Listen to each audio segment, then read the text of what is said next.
rubro-negro, chegando agora para te atualizar. Mengão em destaque e vamos com redação, Barreto e sua turma, jogo aberto e as últimas do Mengão, as prováveis escalações de Flamengo e Estudiantes, crédito de imagem abaixo, mas antes se inscreva no nosso canal ASR Fla, ative o sininho para receber nosso material e ajuda com like, porque também ajuda a elevar o canal e eu agradeço. Vamos conferir, porque tá chegando a hora. Bora lá. Vou chamar a Duda Dal Ponte, que está na porta do Maracanã, já acompanhando aquela primeira movimentação. Eu tenho aula aí perto na UERJ, então faz parte da movimentação. Às vezes em dia de jogo como hoje tem aulas canceladas à noite, né? Porque a UERJ vira estacionamento também. Exatamente, exatamente. A Duda está perto da estátua do Bellini, no Portão D, é isso? Bem-vindo ao Redação. É isso, Barreto. Muito bom dia para você, para o Eric, para o Éboli, para todos que nos acompanham aqui no Redação. Estamos aqui perto da estátua do Bellini. Por enquanto, movimento muito tranquilo. A partida é só às 9h30 da noite. Mas à noite isso daqui vai estar lotado, porque os ingressos estão esgotados há alguns dias. E mais de 70 mil pessoas, ou mais ou menos 70 mil pessoas, são esperadas aqui hoje. Mais ou menos 69 mil tem dado de público aqui no Maracanã. Então essa é a expectativa. A gente sabe que Flamengo na Libertadores é sempre um dia especial e ainda mais especial porque é o único carioca que está na Libertadores. Então, para manter a hegemonia dos últimos anos, o Flamengo precisa vencer. É a única esperança do Rio de Janeiro, porque em 2022 foi o Flamengo que venceu, 2023 o Fluminense, 2024 o Botafogo e agora a esperança para manter essa hegemonia carioca é o próprio Flamengo. Agora, falando sobre um pouco do time aí, né? Ontem o Flamengo fez a última atividade lá no Ninho do Urubu e essa atividade mostrou que todos os jogadores foram a campo. O Varela, recuperado de uma pubalgia, treinou normalmente, só que ainda há uma dúvida se o Emerson Royal vai ser o titular ou o Varela. A tendência é de que seja o Varela, ele é o titular da posição, mas o Emerson entrou contra o Juventude, né? Foi o titular contra o Juventude e foi muito bem, fez inclusive o segundo gol do Flamengo naquele placar de 2-0. Quem também voltou a treinar foi o Bruno Henrique, né? Ele tinha sido poupado do último jogo para controle de carga, ele também está liberado pela Justiça, né? Pelo Superior Tribunal de Justiça Desportiva para jogar, então ele vem para o jogo normalmente também. Agora, 2 jogadores treinaram separado ontem, no campo, mas separado. O Jorginho e o Alexandro. O Alexandro está fora dessa partida mesmo, está 2 partidas fora e ainda está se recuperando de uma lesão na panturrilha esquerda.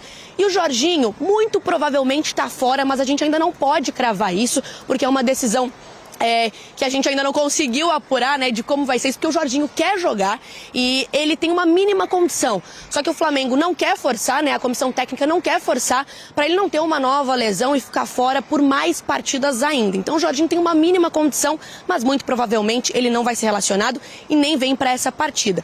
E aí existe uma dúvida ali no meio de campo, né, quem vai suprir essa função, porque o Pulgar ainda está fora, já está fazendo trabalho em campo com fisioterapia, mas ainda está fora. Então existe uma possibilidade ali de ser o Alan, que começou contra o Juventude, ou então o De La Cruz, que começou contra o Grêmio. Essas são as opções para formarem ali o meio de campo junto com o Saul e com o Arrascaeta. E lá na frente também tem dúvida, né? O ataque que vem sendo mais usado pelo Filipe Luís é com o Samuel Lino, Plata e Pedro. Mas nos 2 jogos das oitavas de final contra o Inter, o Pedro começou no banco de reservas e o Bruno Henrique começou no time titular. Então há essa possibilidade. Assim como existe a possibilidade também de o Luiz Araújo entrar ali pela direita no lugar do Plata. Então a escalação mesmo do Flamengo é uma grande incógnita, né? O Filipe Luís só dá essa escalação, só crava essa escalação na pré-eleição. Então a gente só vai saber por volta de 6 da tarde, mais ou menos, que é quando o Flamengo sai lá do Ninho do Urubu e vem aqui para o Maracanã para essa partida importantíssima contra o Estudiantes, que chegou na terça-feira no Rio de Janeiro, ontem fez treino no centro de treinamento do Fluminense e hoje vem para essa partida. Inclusive o presidente Veron, do Estudiantes, falou para a imprensa argentina que além de jogar, o Estudiantes precisa ter fé. Ele disse que o Flamengo é um time que compete não só no futebol sul-americano, mas tem time para competir no mundo inteiro. Então ele falou que precisa desse elemento a mais. E, claro, confiar na partida de 180 minutos, né? Porque hoje é aqui no Maracanã, mas na quinta-feira que vem é lá na Argentina. Então, o Filipe Luís também falou sobre isso, sobre essa decisão aí de 180 minutos, sobre prestar muita atenção nessa primeira partida, e é isso que a gente vai ouvir agora.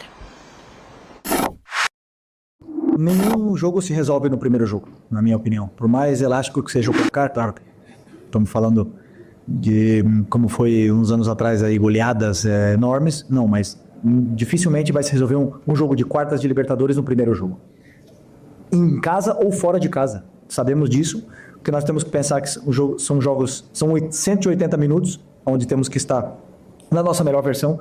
Existem jogadores que jogam e crescem muito na frente da torcida, existem jogadores que jogam melhor e desempenham melhor até fora de casa, então estamos preparados para enfrentar uma eliminatória, né? E sabendo que não podemos cometer erros nesse primeiro jogo para poder, sim, tentar fazer 2 jogos aí perfeitos para poder passar. O Flamengo tem só 2 derrotas aqui no Maracanã em 24 jogos no ano, né? E foram exatamente em mata-mata, na Copa do Brasil contra o Atlético Mineiro e também, em mata-mata não, né? Em competições importantes, porque o outro foi na fase de grupos da Libertadores contra o Central Córdoba, aquela derrota que mexeu bastante com o ânimo dos jogadores, da torcida, então contra um time argentino, mas o retrospecto é positivo do Flamengo contra times argentinos em mata-mata da Libertadores. Barreto. Obrigado, Duda, pelas informações. De fato, né, para a nossa equipe aqui já virou um desafio fazer o campinho do Flamengo. Porque o Flamengo tem uma base bem estabelecida, um sistema de jogo, mas o Felipe Luiz faz pequenos ajustes de acordo com o adversário e tem momentos também. Por exemplo, hoje o Varela parece estar à frente do Emerson Royal. Embora o Emerson tenha feito um bom jogo contra o Juventude. Não pelo gol, não. Eu acho que pelos 90 minutos mesmo. E ele tem uma característica de ser um cara mais ofensivo do que o Varela, assim, né? Hoje o Ayrton Lucas está à frente do Vinha, né? Para ser o primeiro reserva do Alex Santos. Se o Alex Santos tivesse à disposição, seria o titular. Eu gosto muito do Ayrton. Eu adoro o Ayrton. Eu acho o Vinha um jogador mais completo que o Ayrton. Lá na frente tem o trio ali, né? Plata, Arrascaeta e Samuel Lino tem status de titular. Já o Pedro tem uma certa alternância com o Bruno Henrique de acordo com características do adversário, da competição e tal. Acho que o Pedro já está se firmando mais como um titular, já está fugindo um pouquinho dessa coisa das características do adversário. Acho que o Pedro já se firmou como uma primeira opção. Mas eu não descartaria o BH hoje começando o jogo, não. Pois é. Não descartaria nem o Alan também. A formação que vai para o jogo é essa aí. O Alan na dupla, mas aí é que eu ia chegar. A minha dúvida porque nas últimas rodadas, o Felipe Luiz deu a impressão de que essa dupla com 2 volantes que saem para o jogo funciona. De La Cruz e Saúl jogaram uma vez só, que foi contra o Grêmio. Né? Pois é, mas foi a opção, a primeira opção, a saída do Jorginho. Exato. E aí no domingo jogaram Alan e Saúl.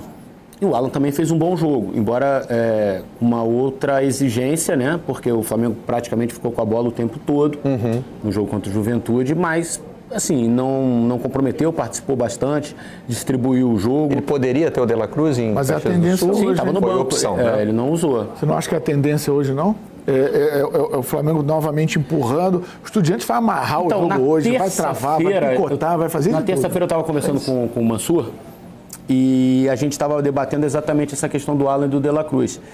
E tem um ponto que é importante, assim, eles têm características diferentes, né? O De La Cruz é um cara que acelera o jogo, que corre com a bola, que chuta, tem a bola parada muito boa. Vai buscar o passe, né? Exato. O Alan é uma coisa mais de distribuir o jogo, de receber, virar característica defensiva, exatamente, mais marcador. Então tem que ver o que o Felipe exatamente está pensando para o jogo. Agora, em cima do Jorginho, né?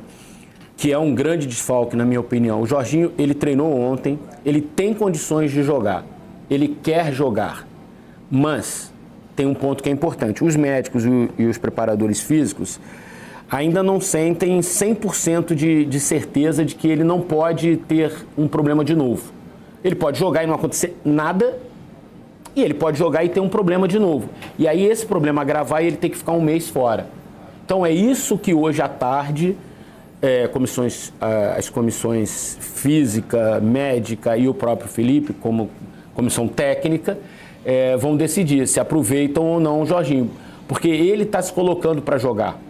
Ele treinou e está se colocando para o jogo. Ou seja, ele se sente bem. Exatamente. Mas tem uma avaliação da comissão médica de que tem risco. Se tiver que partir para uma escolha, não sei se vocês pensam igual. Mas... Ele está sem dor, que é importante também dizer. Sem dor, mas com risco. Exato. Isso é uma questão de... hoje você tem condições de avaliar no detalhe, né? Então, é diferente de antigamente você fazia o teste do corredor do hotel. Quantas vezes a gente não viu isso? O jogador vai fazer o teste no corredor do hotel, teste de vestiário. Aí, não sentiu nada. Com 5 minutos, sentia dor, né? Então, eu acho que assim, é uma comissão técnica que sabe o que tem pela frente, né? Então, avaliar bem se vale a pena o risco, se não vale a pena o risco, se existe esse risco, Isso não existe, né? Eu acho que o Jorginho inteiro, num jogo da volta na Argentina, ele é muito importante. Ele é muito, levando em consideração que hoje o Flamengo vai criar algum tipo de vantagem. Vai vencer o jogo, vai criar algum tipo de vantagem. Para defender uma vantagem com a capacidade que ele tem de se controlar a bola, de experiência, suportar pressões, eu acho que é um cara que tem que ser... Hoje, o Flamengo não vai deixar de vencer os Estudiantes porque não tem o Jorginho. Inclusive, tem um clássico domingo contra o Vasco. E tem que pensar nessa disputa do Campeonato Brasileiro também, né? Então, pode ser que o Jorginho já volte contra o Vasco domingo, né? Agora, Alan de la Cruz é aquela história. São dois caras de lua. Acho que o Alan vem numa sequência melhor. A lua hoje qual é? Essa é a questão. Essa é a parada. Porque tem que ver qual é a lua de cada um, né? O Alan tá tendo uma boa sequência. O ano do Alan é o primeiro ano do Alan. Esse ano é o primeiro ano do Alan. O Felipe foi o único técnico até agora que conseguiu extrair o melhor do Alan. E aí o que eu acho é que o Alan, para o Saúl, é melhor. E para o Flamengo ter o Saúl com um pouco mais de liberdade de ir à frente, é melhor. O Saúl é o cara que tem... Nessa formação, o Saúl vai ser o cara do passe. Né? Porque o Arrascaeta cada vez mais entrando, pisando ali próximo à área. O Saúl é o cara do passe que bota o Arrascaeta na cara do gol, como fez contra o Juventude. Então o Saúl mais próximo da área, com a capacidade que ele tem de passar a bola, né, de pensar rápido num espaço de campo pequeno, e o Flamengo vai jogar sempre com espaços pequenos. Vai ser um jogo em campo reduzido, a tendência é essa. Eu não consigo enxergar o Estudiantes partindo para jogo. Vai tentar um outro contra-ataque, até porque tem essa característica, mas hoje vai picotar, amarrar, vai ser jogo físico. Então eu vejo o Alan hoje como uma opção melhor que o de la Cruz. O que nós temos aqui sobre o Flamengo já não é mais sobre o jogo de hoje, e sim sobre a possibilidade de construir um estádio. Vamos mostrar aí essa nota do GE. Globo. A diretoria prevê a inauguração em 2036 ou depois, com custo de 3,1 bilhões de reais. Houve uma reunião ontem do Conselho Deliberativo, e aí a gente ouve primeiro o presidente do Flamengo e depois mostra as diferenças. Vamos lá, vamos com o BAP então. A gente botou isso tudo no papel, e muito obrigado à Fundação Getúlio Vargas, que fez um estudo muito amplo disso. Quando a gente passou pela parte da viabilidade econômico-financeira, com a realidade da taxa de juros que a gente tem no Brasil, ficou muito claro que para fazer o estádio no prazo que estava pré-acordado, nós deveríamos ter que abrir mão ou de performance esportiva ou do clube de alguma maneira ser independente. Então provavelmente a gente tinha que ter uma injeção de capital externa, que hoje em dia é conhecida como você transformar o clube numa SAF. Era uma premissa nossa de não querer nem perder performance esportiva, né, nem virar SAF. Então, dentro desse conceito, nós fizemos uma proposta para a Prefeitura, conversamos com eles sobre essas condicionantes e entendemos conjuntamente de que o sonho continua de pé, o Flamengo sim vai ter o seu estádio, mas não tão rapidamente como se imaginava. Então, é o mesmo, enfim... eu ia dizer que é o mesmo projeto, não vou mostrar a diferença, não é o mesmo projeto, mas a base é a mesma, né? O local, né? Na região do gasômetro, no centro do Rio de Janeiro, o Flamengo inclusive já comprou o terreno, mas o que muda é o planejamento para construir o estádio. Então a gente preparou aí uma arte com as diferenças. Essa arte, na verdade, é só uma reprodução do slide que foi mostrado nessa reunião, tá? De 70, no lado escrito como seria, 78 mil lugares, agora 72 mil, otimizado com perfil mais popular, segundo o Flamengo. Um custo total de 3 bilhões, agora cai para 2.200, incluindo estádio, obras de entorno, contingências, terreno e custo de capital. O prazo de conclusão seria novembro de 2029, aumentou, vai para 2036, dependendo de diversos fatores externos. 7 anos, né? Aumentou 7 anos e com caixa para mais, porque dependendo de diversos fatores externos, aqui é uma preparação para... Quase que é perder de vista. Preparação para adiar a obra, né? Como a gente disse, se adiar a obra no banheiro da nossa casa, imagina um estádio para 70 mil pessoas, né? Impacto relevante na receita e performance do futebol. Segundo a diretoria, com esse novo planejamento, deixa de existir com o aumento de receitas orçamentárias e rentabilidade. A minha dúvida, Barreto, é só rapidinho, assim, o mandato de um presidente no Flamengo é de 3 anos. Sim. Nesse, a gente está em 2025, né? Até 36 são 11 anos. Tem tempo para ter mais 3 presidentes. Se de um para outro já causou tudo isso? Assim, o projeto resiste a mudanças políticas dentro do clube, porque o atual presidente do Flamengo era oposição ao último presidente do Flamengo, né? Embora a origem deles tenha sido a mesma, eles romperam, então o Carlos Eduardo Batista era oposição ao Rodolfo Landim. E mudou o planejamento da construção do estádio, que era, em princípio, algo muito, muito importante para o Rodolfo Landim.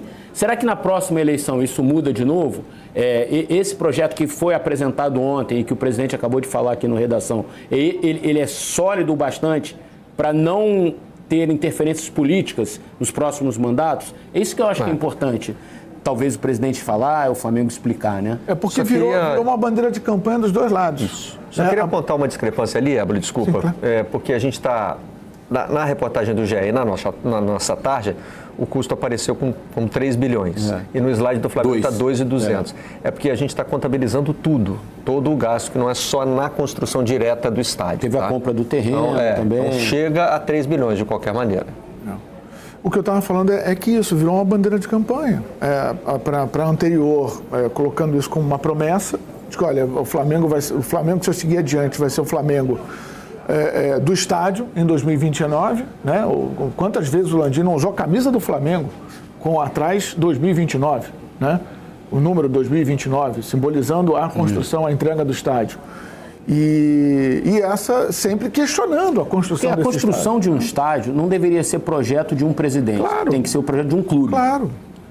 Então, esse é o ponto, assim, porque na próxima eleição muda o presidente, o cara fala assim, eu quero fazer e não mais em 7, eu quero fazer em 15, eu quero fazer em 3. Eu estou pensando aqui, se a defesa que o clube tem com relação a isso não é justamente essa aprovação em conselho.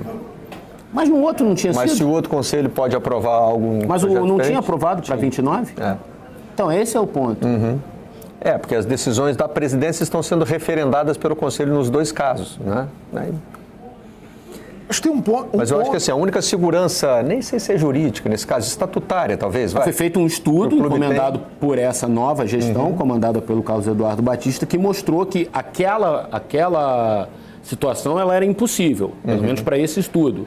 Mas aquela gestão tinha um estudo que provava que era possível, tanto que aprovou. Então, essas negociações políticas dentro dos clubes é que muitas vezes acabam com o planejamento de um clube, né? E a característica de um clube estatutário. A origem do capital para a realização desse projeto também dividiu muito ali, né? Foi um alvo de queda de braço ali. E aí, é uma SAF? Vai ser uma SAF só para o estádio? A atual gestão rechaça essa situação. Então, não tem nada definido. Por enquanto, mais uma vez, o projeto de estádio do Flamengo está no papel e não há nenhuma previsão de sair do papel. Agora a previsão, na verdade, até aumenta, né? Foi jogada para frente. O resultado foi ótimo. E quem também deseja um bom resultado na Libertadores hoje é o Flamengo, que enfrenta os argentinos do Estudiantes. Noite de Copa, Maracanã lotado e mais um desafio pela frente. Quebrar um tabu de 33 anos. Apesar do retrospecto positivo em cima do adversário de logo mais, a última vitória do Flamengo sobre o Estudiantes aconteceu em 1992. De lá pra cá foram 3 confrontos, 2 empates e uma derrota. Depois de ter tido 6 desfalques no final de semana, Felipe Luiz vai contar com 3 reforços para o duelo contra os argentinos na Libertadores. Bruno Henrique, que foi poupado pelo desgaste físico, Léo Ortiz, que cumpriu suspensão, e Varela, recuperado de pubalgia. Por outro lado, algumas baixas continuam.